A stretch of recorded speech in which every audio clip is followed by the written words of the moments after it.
거짓말 탐지기 조사를 실시하는 수사기관의 경우 최종 판단에 앞서서 거짓말 탐지기 조사 결과에 크게 의존하는 경향이 있고요. 성범죄에서 더더욱 그렇습니다. 거짓말 탐지기 조사 결과에서 거짓 반응이 나온 피의자의 경우 수사기관에서 무혐의 처분을 받고 사건을 조기 종결시키는 것은 정말 매우 어렵다는 것입니다. 이런 상황에서 무혐의 처분을 받으려면요. 안녕하세요. 대한변협 형사전문변호사 김희원 변호사입니다. 제가 유튜브 영상을 처음 찍어보는데요. 다소 보시다가 어색하고 부족한 면이 있더라도 너그럽게 이해해 주시고 이 영상 끝까지 시청해 주시기 바랍니다. 오늘은 거짓말 탐지기 조사 결과 중 거짓 반응이 나온 상황을 중심으로 이야기해 보도록 하겠습니다. 거짓말 탐지기 조사 결과는 크게 재판 단계에서의 효과와 수사 단계에서의 효과로 나뉩니다. 먼저 재판 단계에서의 효과는 간단히 설명드리면 재판 단계에서 피고인이 거짓말 탐지기 조사 결과에 대해서 부동의를 하잖아요. 그러면 그 결과에 대해서 증거 능력이 없게 됩니다. 이게 실무입니다. 즉, 그 거짓말 탐지기 조사 결과에 대해서 증거를 수일 수가 없게 되는 겁니다. 그 외에 다른 효과에 대해서는 제가 차후에 다른 영상을 통해서 좀 더 상세히 설명드리도록 하겠습니다. 그런데 우리가 진짜 관심을 가져야 할 건요, 바로 수사 단계입니다. 거짓말 탐지기 조사를 실시하는 수사기관의 경우 최종 판단에 앞서서 거짓말 탐지기 조사 결과에 크게 의존하는 경향이 있고요. 성범죄에서 더더욱 그렇습니다. 실제로 거짓말 탐지기 조사 결과에서 거짓 반응이 나온 피의자의 경우 대다수의 사건에서 기소로 이어지게 됩니다. 이게 100%냐? 꼭 그렇지는 않고요. 제가 오늘 여러분께 소개시켜드린 사례가 그 예 중에 하나입니다. 그러나 확실한 건 거짓말 탐지기 조사 결과에서 거짓 반응이 나온 피의자의 경우 수사기관에서 무혐의 처분을 받고 사건을 조기 종결시키는 것은 정말 매우 어렵다는 것입니다. 이런 상황에서 무혐의 처분을 받으려면요, 변호사 입장에서도 상당히 공을 많이 들여야 합니다. 그리고 제 경험상 공을 많이 들인 거 외에도 변호사 입장에서 해당 사건에 대한 뭔가 확신 같은 게 필요하기도 합니다. 이제 본격적으로 실제 케이스에 대해서 이야기해 드리도록 하겠습니다. 사건 개요에 대해 간단히 말씀드리면 피의자 A와 고소인 B는 중학교 3학년 때 같은 학교를 다니면서 그해 6월부터 같은 해 12월까지 약 6개월 동안 사귀었습니다. 제가 여기서 사귄 시점과 헤어진 시점을 굳이 말씀드린 건 이 두 시점이 이 사건에서 중요 포인트가 되기 때문입니다. 사귄 시점 6월과 헤어진 시점 12월을 기억해 두시고요. 그 의미에 대해서는 제가 뒤에서 좀 더 상세히 설명드리도록 하겠습니다. 다시 본론으로 돌아가면 피의자 A는 우연히 일본 성인만을 접하게 되고 성적 호기심에 당시 여자친구였던 고소인 B에게 이것저것 요구하게 됩니다. 단순히 성관계하는 것을 넘어서요, 성관계하는 도중에 자위기구 사용을 요구한다든지 또는 대낮에 시내버스 뒷자리에서 앉아서 앞에 앉아있는 승객들 몰래 구강성교를 요구하기도 하였습니다. 그에 대해 여자친구 B는 크게 거부감 없이 남자친구 A의 요구를 다 들어줍니다. 그냥 여자친구 A 입장에서는 남자친구가 좋으니까 그냥 거기에 맞춰줬던 것 같습니다. 그 후에 남자친구였던 A는 고등학교 진학 직전에 야 우리 그만 만나자 라고 하면서 일방적으로 이별을 통보합니다. 그런데 공교롭게도 그 둘은 같은 고등학교 같은 반에 배정이 됩니다.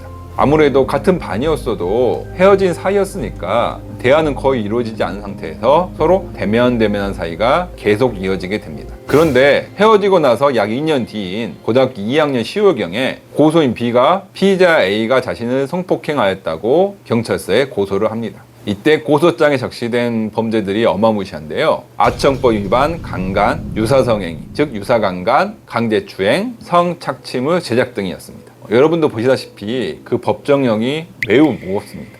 무기징역 5년 이상의 유기징역 등입니다. 고소인 B는 고소장에 뭐라고 적시했냐면요, 제가 앞서 언급한 둘 사이에 맺은 성관계와 다소 변태적인 성행위 등이 모두 자신의 자의가 아니라 피의자 A의 협박 또는 강압의 문의에서 어쩔 수 없이 이루어졌다고 주장을 합니다.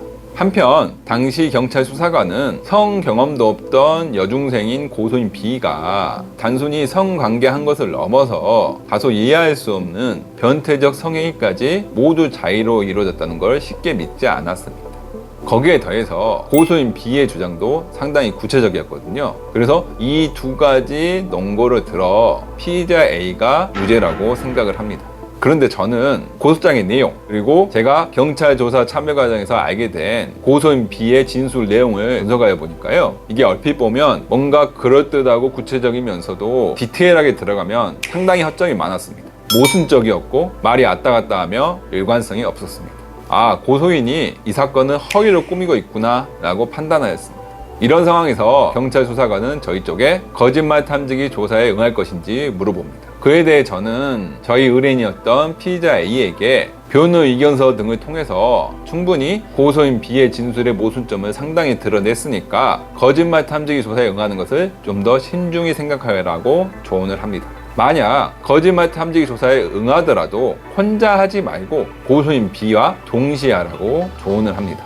그래서 저는 경찰 수사관에게 전화를 해서 우리가 거짓말 탐지기 조사에 응하겠다. 다만 고소인 B와 같이 해달라고 이야기를 합니다.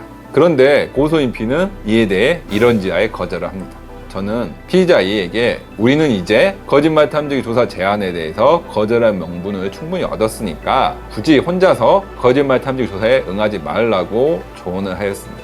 그 당시 피의자 A 입장에서는 피의자 A가 공부를 좀 상당히 잘했거든요, 당시에. 그리고 그때가 고2에서 고3 넘어갈 때, 고2, 12월, 1월 이 정도 시점이었습니다. 빨리 이 사건을 조기 종결시켜서 수험생활에 빨리 복귀하고 싶다는 욕심이 있었습니다. 이 상황에서 만약에 거짓말 탐지기 조사에서 진실이 나오잖아요. 그러면 피의자 A 입장에서도 상당히 유리한 결과가 그것도 빨리 도출될 가능성이 높았습니다. 수험생활로 복귀하고 싶다는 욕심과 그리고 어린 마음에 자신은 진실하니까 그리고 떳떳하니까 당연히 거짓말 탐지기 조사 결과가 진실하게 나올 거라고 확신을 하였습니다. 그래서 이 두 가지를 들어서 피의자 A는 강력하게 거짓말 탐지 조사에 응하겠다고 말을 합니다. 이런 상황이라면 변호인 입장에서 더 이상 의뢰인을 말리기가 상당히 어렵습니다. 그래서 피의자 A는 거짓말 탐지기 조사에 응하였고, 근데 불행하게도 거짓말 탐지기 조사 결과는 거짓이 나와버립니다. 이런 상황이 되어버리니까 경찰 수사관은 내 생각에 맞았구나 라고 하면서 이 사건을 유죄 취지, 즉 기소 의견으로 검찰에 바로 송치를 합니다. 보통 이런 상황이 되잖아요. 그러면 다수 변호사의 경우에 수사기관에서 무혐의 처분 받는 것은 물 건너갔구나 라고 속으로 생각하면서 그 다음 스텝인 재판을 준비하거나 의뢰인에게 이 사건 상당히 불리하다, 고소인 쪽과 한번 합의를 시도해 본 게 어떻겠느냐 라고 조언을 하기도 합니다. 이러한 다수 변호사들의 판단과 조언이 틀리느냐? 그렇지 않습니다. 맞는 경우가 많습니다.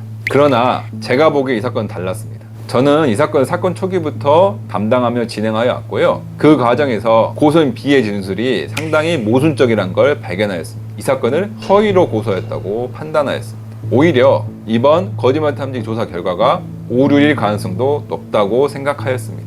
이 사건에서 다수의 변호사의 대응과 달리 초기 목표였던 무혐의 처분을 받고 사건을 조기 종결시키겠다는 목표를 수정하지 않고 오히려 검찰 단계에서 더 여러 차례 변호 의견서를 제출하면서 피의자 A의 무죄와 무혐의를 더 치열하게 다툽니다. 참고로 피의자 A가 거짓말 탐지기 조사에서 거짓 반응이 나오잖아요. 그러면 이 상태에서 무혐의 처분을 받으려면 검찰에 또는 수사기관에 거짓말 탐지기 조사 결과 거짓 반응이 나온 그 상황을 뒤집을 만한 충분한 근거와 명분을 제시해 줘야 합니다. 그래서 저는 검찰에 무혐의 처분에 의한 여러 근거를 제공하였습니다.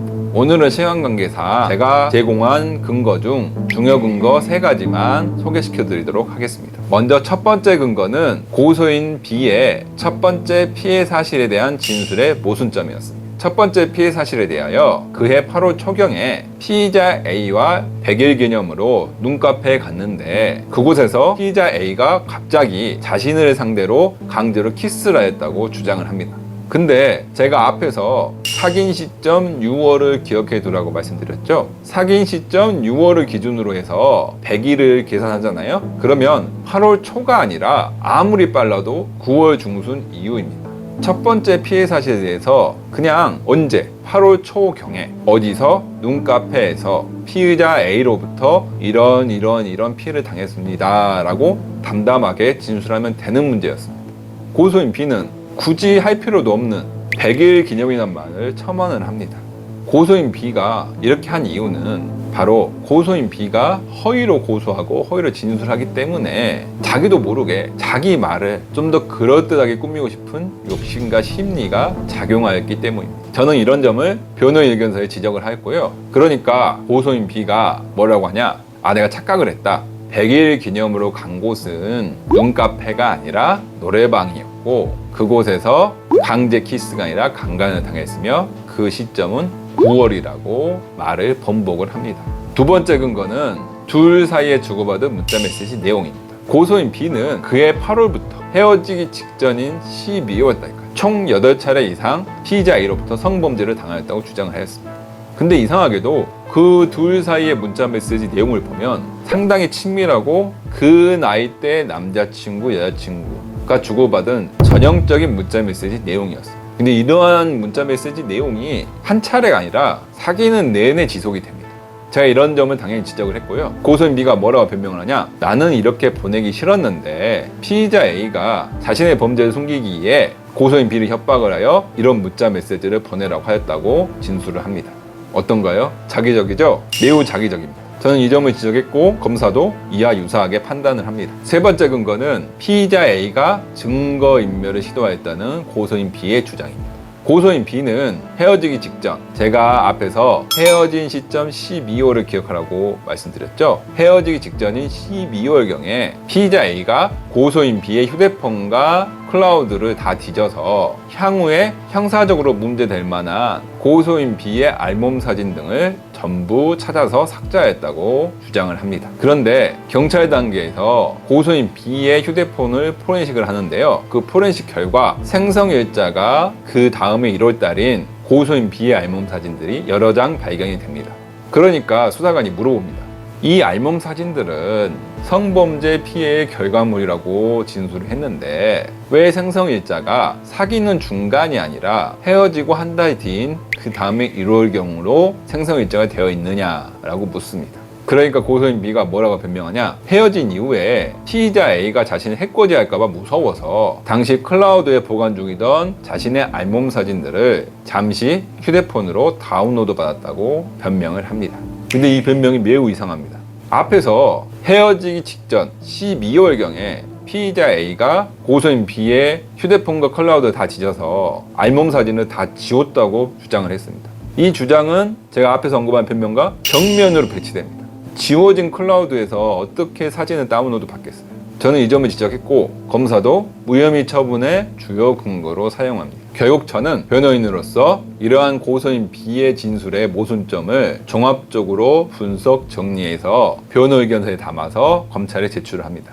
그에 따라서 거짓말 탐지기 조사에서 거짓 반응이 나왔음에도 불구하고 피의자 A는 무혐의 처분을 받고 사건을 조기 종결시키는 아주 성공적인 결과를 도출하게 됩니다. 이상으로 거짓말 탐지기 조사에서 거짓 반응이 나온 성범죄 피의자가 무혐의 처분을 받은 사례와 그 대처 방안에 대해 소개시켜 드렸습니다. 궁금하거나 문의하고 싶은 내용이 있으시면요, 이 유튜브 영상에 댓글을 달아주시거나 또는 저에게 전화를 주시면 성실히 답변을 드리도록 하겠습니다. 이 영상 시청해 주신 여러분 감사드립니다.